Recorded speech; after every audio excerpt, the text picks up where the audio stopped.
ಅವಾಗ almost divorce ಸ್ಟೇಜಿಗೆ ಬಂದು ನಿಂತ್ಕೊಂಡಿತ್ತು. ಹೆಣ್ಮಕ್ಳಿಗೆ ಮಾತ್ರ ಇನ್ಫರ್ಟಿಲಿಟಿ ಕಾಡೋದು, ಗಂಡ್ಮಕ್ಳಿಗೆ ಬರೋದೇ ಇಲ್ಲ. More than 50% of the couple will be having male factor infertility. Sperm count ಕಡಿಮೆ, sperm movements ಕಡಿಮೆ ಇರುವಂಥದ್ದು, ಕ್ವಾಲಿಟಿ ಕಡಿಮೆ ಆಗ್ತಾ ಇರುವಂಥದ್ದು. ಪರ್ಫ್ಯೂಮ್ಸ್ ಜಾಸ್ತಿ ಯೂಸ್ ಮಾಡೋದ್ರಿಂದ ಮೇಲ್ ಇನ್ಫರ್ಟಿಲಿಟಿ ಉಂಟಾಗ್ತಿದೆ. ನಮಸ್ಕಾರ ವೀಕ್ಷಕರೇ ಹಾಗೂ ಕೇಳುಗರೆ, ಎನ್ಯು ಆರೋಗ್ಯ ಮಾತುಕತೆಗೆ ಸ್ವಾಗತ.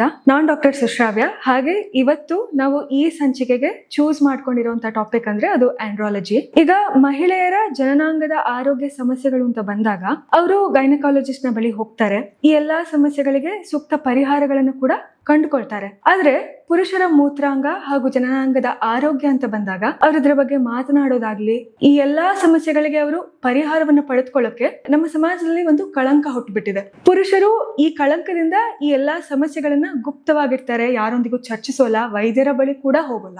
ಇನ್ನು ಈ ಆಂಡ್ರಾಲಜಿ ಸಂಬಂಧಿತ ಆರೋಗ್ಯ ಸಮಸ್ಯೆಗಳಿಗೆ ಪರಿಹಾರವನ್ನ ತೆಗೆದುಕೊಳ್ಳೋದ್ರಿಂದ ಪುರುಷರು ಯಾಕೆ ಹಿಂಜರಿಬೇಕು? ಇನ್ಫರ್ಟಿಲಿಟಿ ಆಗಿರಬಹುದು, ಲೈಂಗಿಕ ಆರೋಗ್ಯ ಸಮಸ್ಯೆಗಳಾಗಿರಬಹುದು, ಹಾರ್ಮೋನಲ್ ಇಂಬ್ಯಾಲೆನ್ಸ್ ನಿಂದ ಹಿಡಿದು ಸಂತಾನೋತ್ಪತ್ತಿ ಸಮಸ್ಯೆಗಳು ಕೂಡ ಆಗಿರಬಹುದು. ಈ ಎಲ್ಲಾ ತೊಂದರೆಗಳಿಗೆ ಆಂಡ್ರಾಲಜಿಯಲ್ಲಿ ಉತ್ತರ ಇದೆ.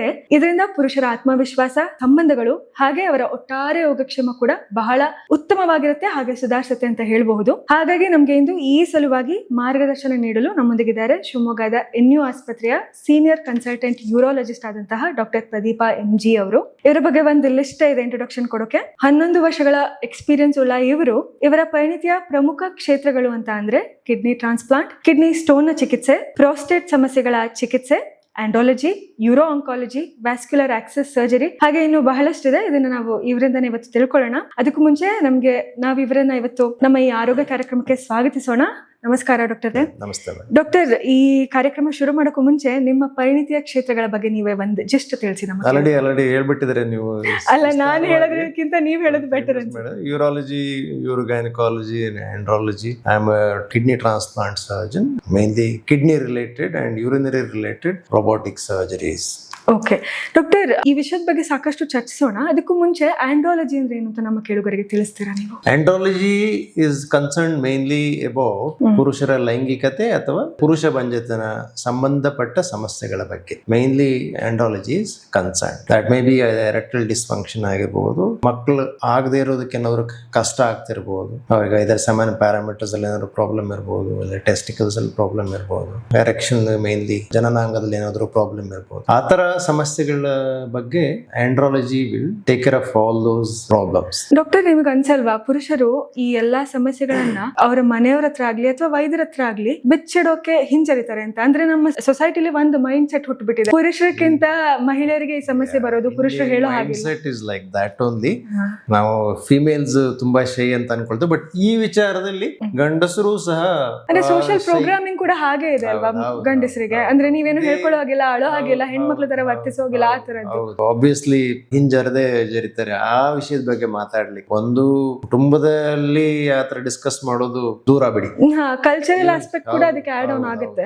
ಅವ್ರ ಫ್ರೆಂಡ್ಸ್ ಹತ್ರ ಕೆಲವೊಬ್ರು ಡಿಸ್ಕಸ್ ಮಾಡ್ಕೊಳ್ತಾರೆ, but most of them will not discuss because ಅವ್ರಿಗೆ ಗೊತ್ತಾದ್ರೆ ಏನಾಗುತ್ತಪ್ಪ, ಅವ್ರ ಏನ್ ಮಾತಾಡ್ತಾರೆ ಇದ್ರ ಬಗ್ಗೆ, ನನ್ ಬಗ್ಗೆ ಏನ್ ಅನ್ಕೊಳ್ತಾರೆ. So they not come out. ಇನ್ನೊಂದು ನಾನು I will tell you example. Couple if they come for checkup, ಮಕ್ಕಳಾಗ್ತಾ ಇಲ್ಲ, ಮದುವೆ 5 ವರ್ಷ ಆಯ್ತು, 6 ವರ್ಷ ಆಯ್ತು, usually we tell evaluation for both males ಮತ್ತೆ ಫಿಮೇಲ್ಸ್. ಅವ್ರೇನ್ ಹೇಳ್ತಾರೆ ಅಂತಂದ್ರೆ, ಡಾಕ್ಟ್ರೆ ನಾನ್ ಸರಿ ಇದೀನಿ, ನನ್ನ ಹೆಂಡತಿ ಮಾತ್ರ ಟೆಸ್ಟ್ ಮಾಡಿ. Don't test me, why I am all right. They will certify themselves. Test ಮಾಡಿಸ್ಬಿಟ್ರೆ ಏನಾದ್ರೂ ತೊಂದ್ರೆ ಬಂದ್ರೆ ಏನಪ್ಪ ಆಕತೆ, ವೈಫ್ ಗೊತ್ತಾಗ್ಬಿಡುತ್ತೆ, ಸಮಾಜ ಗೊತ್ತಾಗುತ್ತೆ.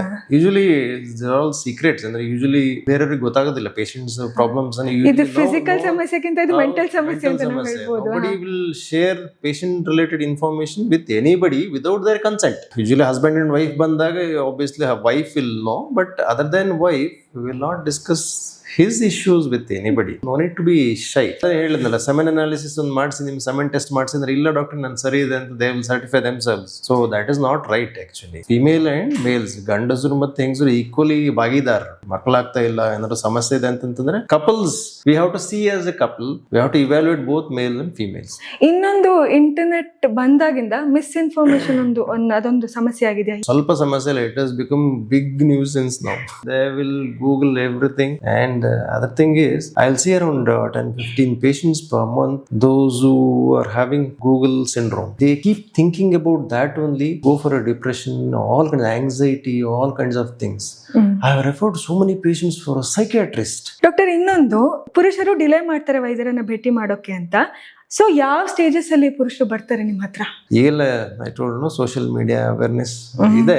Many are coming now in the initial stage only, either for the erectile dysfunction or for the infertility problems. They are approaching early, 2 years, 3 years ಆದ್ಮೇಲೆ they are approaching. For erectile dysfunction, usually ಮದುವೆ ಆದ್ಮೇಲೆ 2-3 months ಆದ್ಮೇಲೆ, if they are not getting consummated, definitely our approach ಮಾಡ್ತಿದ್ದಾರೆ. So now awareness is better than earlier. More than 50% of the couple who are coming with problems will have male factors. Correct. Kind of things we are consuming nowadays. The type of food we are consuming, type of other habits we have. Environmental all those things definitely, environmental factors. All those things definitely matters. Definitely miscarriagesಗೆಲ್ಲ even male factors ಕಾರಣ ಆಗ್ತಾ ಇದೆ. ಇನ್ನೊಂದು doctor, ಇದ್ರ diagnosis ಬೇಗ ಆದ್ರೆ ಇದಕ್ಕೆ treatment ಕೊಡೋದು ಸುಲಭ ಅಂಡ್ ಎಫೆಕ್ಟಿವ್ ಆಗುತ್ತಾ? ಡೆಫಿನೆಟ್ಲಿ. ಈಗ ಎಂಡ್ ಸ್ಟೇಜ್ ಅಲ್ಲಿ ಬಂದ್ರೆ, ಎಲ್ಲ ತುಂಬಾ ತೊಂದರೆ ಆದ್ಮೇಲೆ ಬಂದ್ರೆ, ನೋಬಡಿ ವಿಲ್ ಹೆಲ್ಪ್. ಮದುವೆ ಆಗಿದೆ, ಸೊ ಮಕ್ಕಳಾಗ್ತಾ ಇಲ್ಲ ಅಂತಂತಂದ್ರೆ better to get evaluated, including the males. And if they have erectile dysfunction, not able to consummate, doesn't mean that ಈಗ ಡಾಕ್ಟರ್ ಹತ್ರ ಬಂದಾಗ ಟ್ರೀಟ್ಮೆಂಟ್ ಮಾಡಿ ಇಲ್ಲ ಆಪರೇಷನ್ ಮಾಡಿ ಏನೋ ಮಾಡ್ತಾರೆ ಅಂತ ಅಲ್ಲ. Even majority of the patient just counselling will help. Definitely help. Their knowledge will be so limited regarding sexual health, sexual intercourse, all those things. So just counselling ಸುಮಾರಷ್ಟು ಕಪಲ್ಸ್ಗೆ ಹೆಲ್ಪ್ ಆಗಿದೆ. ಸೊ ಅದಕ್ಕಾಗಿ no need to be shy if you are suffering. ನಿಮ್ಮಲ್ಲೇ ಕೊರಕೊಂಡು ಕಷ್ಟಪಡೋದು ಬೇಡ. ಒಂದ್ಸಾರಿ ಡಾಕ್ಟರ್ನ ಕನ್ಸಲ್ಟ್ ಮಾಡಿ, ಆಂಡ್ರಾಲಜಿಸ್ಟ್, ಯೂರಾಲಜಿಸ್ಟ್ ನ ಕನ್ಸಲ್ಟ್ ಮಾಡಿ, ಡೆಫಿನೆಟ್ಲಿ ಅವ್ರು ನಿಮಗೆ ಹೆಲ್ಪ್ ಮಾಡೇ ಮಾಡ್ತಾರೆ.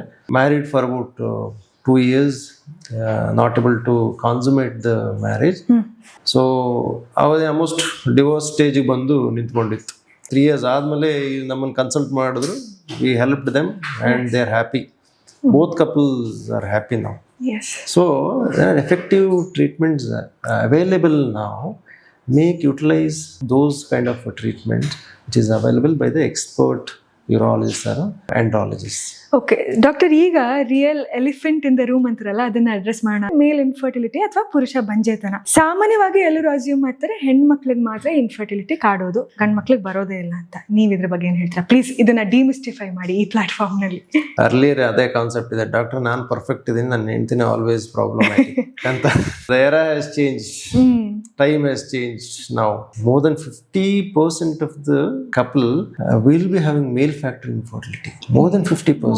And many papers, graph has shifted towards the male. Erectile dysfunction is one aspect. Other than that, so many other semen parameters are getting altered. ಅಂದ್ರೆ ಯಾವೆಲ್ಲ ಕಾರಣಗಳು ಇರಬಹುದು? ಕೌಂಟ್ ಕಡಿಮೆ ಇರುವಂತದ್ದು, ಸ್ಪರ್ಮ್ ಕೌಂಟ್ ಕಡಿಮೆ, ಮೊಟಿಲಿಟಿ ಅಂತ ಹೇಳ್ತೇವೆ, ಸ್ಪರ್ಮ್ ಮೂವ್ಮೆಂಟ್ಸ್ ಕಡಿಮೆ ಇರುವಂತದ್ದು, ಮತ್ತೆ ಕ್ವಾಲಿಟಿ ಕಡಿಮೆ ಆಗ್ತಾ ಇರುವಂತ. Definitely all those things are hampering as the days are progressing. If you inquire those kind of patients, definitely they will be having one or the other factors which are contributing. ಅಂದ್ರೆ ಜೀವನ ಶೈಲಿ ಕೂಡ ಇದಕ್ಕೆ contribute ಮಾಡುತ್ತೆ. Definitely that is the major factor. Lifestyle is a major factor for alteration in sperm parameters, sperm quality, ಮತ್ತೆ sperm numbers ಎಲ್ಲ ಕಡಿಮೆ ಆಗ್ತಿರೋದು. ನಾವು ಜೆನೆಟಿಕ್ ಗೆ ಈ ಬ್ಲೇಮ್ ನ ಹಾಕೋಕ್ಕೂ ಮುಂಚೆ ನಮ್ಮಲ್ಲಿ ನೋಡ್ಕೋಬೇಕು. We have to question ourselves first. Rather than blaming somebody else, we have to question ourselves. ನಾನ್ ಸರಿ ಇದೀನಾ ಅಂತ. ಫಸ್ಟ್ ನಾವು ಸರಿ ಇದೀನಾ ಅಂತ ಅನ್ಕೊಂಡು ನಾ ಎಲ್ಲ ಸರಿ ಇದ್ಮೇಲೆ ಬೇರೆಯವ್ರನ್ನ ಕ್ವೆಶ್ಚನ್ ಮಾಡ್ಬೋದು. ಅದ್ ಸರಿ ಇಲ್ವಾ, ಇದ್ ಸರಿ ಇಲ್ವಾ, ನನ್ ಸುತ್ತ ಇರೋದು ಸರಿ ಇಲ್ವಾ ಅಂತ. ಫಸ್ಟ್ ನಾನ್ ಸರಿ ಆಗ್ಬೇಕಲ್ಲ. ಲೈಫ್ ಸ್ಟೈಲ್ ಅಂತಂದ್ರೆ ಒಂದು ಸೆಡೆಂಟರಿ ಲೈಫ್ ಸ್ಟೈಲ್ಸ್ ಈಗಿನ ಇದರಲ್ಲಿ.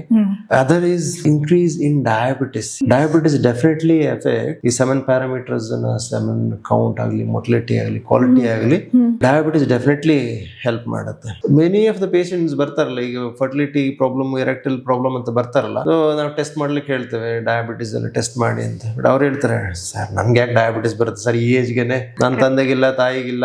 If you will come doctor, ನಾನು ಹಳ್ಳಿಯವನು ರೈತ ಡಾಕ್ಟರ್, ನನಗೆ ಡಯಾಬಿಟಿಸ್ ಬರುತ್ತೆ. ಈಗ ಡಯಾಬಿಟಿಸ್ ಹಳ್ಳಿಲೇ ಜಾಸ್ತಿ ಆಗಿರೋದಪ್ಪ.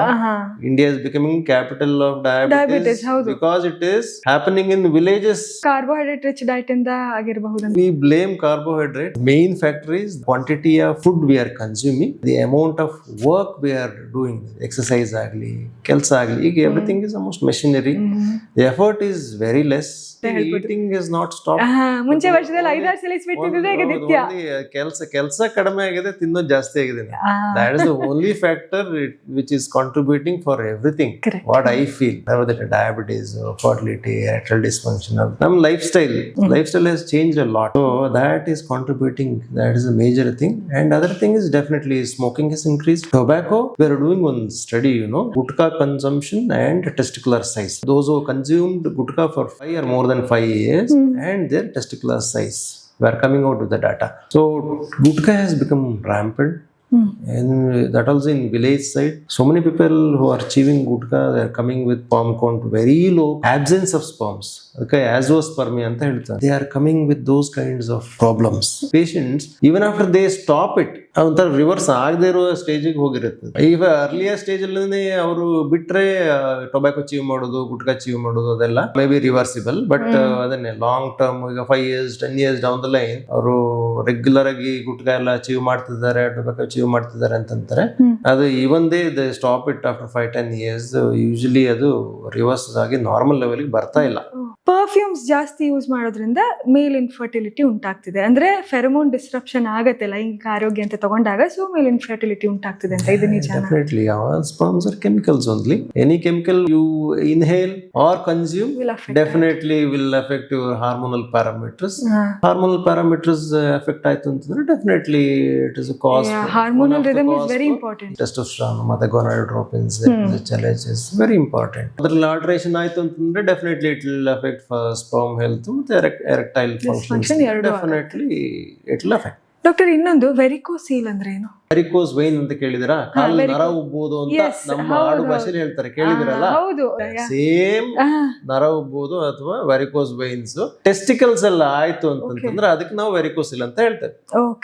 ಆ ವೆರಿಕೋಸಿಲ್ ಆದವರಲ್ಲಿ ಈ ಕಾಲಲ್ಲಿ ನೀವು ನರ ದಪ್ಪ ಆಗಿರೋ ನೋಡಿದಿರಲ್ಲ, ಗ್ರೀನ್ ಕಲರ್ ಇರುತ್ತೆ, ಉಬ್ಬಿರುತ್ತೆ, ಅಂದ್ರೆ ಅದ್ರಲ್ಲಿ ರಕ್ತ ಬಂದು ಕಲೆಕ್ಟ್ ಆಗತ್ತೆ, ಅಲ್ಲಿ ಸ್ಟಾಕ್ ಆಗತ್ತೆ ಬ್ಲಡ್. ನಾರ್ಮಲ್ ಫಿಸಿಯಾಲಜಿ ಏನಪ್ಪಾ ಅಂತಂದ್ರೆ ನಮ್ಮ ಟೆಸ್ಟಿಕಲ್ ಟೆಂಪರೇಚರ್ ಒಂದು 3 to 4 Fahrenheit ಲೆಸ್ ಇರುತ್ತೆ ಟೆಂಪರೇಚರ್. ನಮ್ಮ ಬಾಡಿ ಟೆಂಪರೇಚರ್ ಗಿಂತ ಕಡಿಮೆ ಇರುತ್ತೆ. ಸೊ ಆ ಬಾಡಿ ಟೆಂಪರೇಚರ್ ಕಡಿಮೆ ಮೇಂಟೈನ್ ಆದಾಗ ಮಾತ್ರ ನಾರ್ಮಲ್ ಆಗಿ ಫಂಕ್ಷನ್ ಆಗುವಂತ ಟೆಸ್ಟಿಸ್. ವೆರಿಕೋಸೀಲ್ ಅಥವಾ ವೆರಿಕೋಸ್ ವೈನ್ಸ್ ಆದಾಗ ಏನಾಗುತ್ತೆ ಅಂದ್ರೆ ಬ್ಲಡ್ ಬಂದು ಪೂಲ್ ಆಗುತ್ತೆ, ಅಲ್ಲಿ ಶೇಖರಣೆ ಆಗುತ್ತೆ. ಬ್ಲಡ್ ನಮ್ದು body temperature same 37 degrees. So same blood ಅದು ಟೆಸ್ಟಿಸ್ ಸುತ್ತ ಬಂದು ಶೇಖರಣೆ ಆದಾಗ ಬ್ಲಡ್ ಅಲ್ಲಿರುವಂತ ಟೆಂಪರೇಚರ್ ಟೆಸ್ಟಿಸ್ ಗೆ ಟ್ರಾನ್ಸ್ಮಿಟ್ ಆಗುತ್ತೆ. So it will be same 37 degrees ಆಗುತ್ತೆ. ಸೊ ಆ less temperature, cooler temperature maintain ಆಗೋದಿಲ್ಲ. ಆ ಕಾರಣದಿಂದ ಸ್ಪರ್ಮಟೋಜೆನೆಸಿಸ್ ಅಂದ್ರೆ sperm production problem. High temperature work ಮಾಡೋರಲ್ಲಿ ಜಾಸ್ತಿ, ಹೀಟ್ ಎನ್ವಿರಾನ್ಮೆಂಟ್ ಅಲ್ಲಿ ವರ್ಕ್ ಮಾಡೋರಲ್ಲಿ ಆ ಟೆಂಪರೇಚರ್ ಮೇಂಟೈನ್ ಆಗೋದಿಲ್ಲ. ಅವ್ರು ವೆರಿಕೋಸಿಲ್ ಇಲ್ಲ ಅಂತಂದ್ರೂ ಅವ್ರಿಗೆ ಎಫೆಕ್ಟ್ ಆಗ್ಬೋದು, ಸ್ಪರ್ಮಟೋಜೆನೆಸಿಸ್ ಎಫೆಕ್ಟ್ ಆಗ್ಬಹುದು ಹೀಟ್ ಎನ್ವಿರಾನ್ಮೆಂಟ್ ಅಲ್ಲಿ ವರ್ಕ್ ಮಾಡೋರಿಗೆ. ಈ ವೆರಿಕೋಸಿಲ್ ಅನ್ನೋದು ಹೀಟ್ ಅಲ್ಲಿ ಕೆಲಸ ಮಾಡೋರಿಗೆ ಮಾತ್ರ ಆಗೋದು ಅಂತ ಅಲ್ಲ, ತುಂಬಾ ಹೊತ್ತು ಲಾಂಗ್ ಸ್ಟ್ಯಾಂಡಿಂಗ್ ಅಂದ್ರೆ ನಿಂತ್ಕೊಂಡೇ ಕೆಲಸ ಮಾಡೋರು, ಲೈಕ್ ಟ್ರಾಫಿಕ್ ಪೊಲೀಸ್ ಬೆಳಗಿಂದ ಸಂಜೆ ತನಕ ನಿಂತ್ಕೊಂಡಿರ್ತಾರೆ, ಇಲ್ಲ ಹೋಟೆಲ್ ಅಲ್ಲಿ ನಿಂತ್ಕೊಂಡೇ ಸರ್ವ್ ಎಲ್ಲ ಮಾಡ್ಬೇಕಾಗತ್ತೆ ಬೆಳಗ್ಗೆಯಿಂದ ಸಂಜೆ ರಾತ್ರಿ ತನಕ. ಸೊ ಅಂತರಲ್ಲಿ ತುಂಬಾ ಹೊತ್ತು ನಿಂತ್ಕೊಂಡು ಕೆಲಸ ಮಾಡೋರಲ್ಲಿ ವೆರಿಕೋಸಿಲ್ ಸಮಸ್ಯೆ ಕಾಡುವಂತದ್ದು ಜಾಸ್ತಿ. ಬಟ್ ಅವರಲ್ಲೇ ಬರುತ್ತೆ ಅಂತ ಅಲ್ಲ, ಏಡಿಯೋಪತಿಕ್ ಅಂತಂದ್ರೆ ಜನರಲ್ ಪಬ್ಲಿಕ್ ಅಲ್ಲೂ ಯಾರಲ್ಲಾದ್ರೂ ಬರ್ಬೋದು. ಈ ತರದ ಕೆಲಸ ಮಾಡೋರಲ್ಲಿ ಜಾಸ್ತಿ.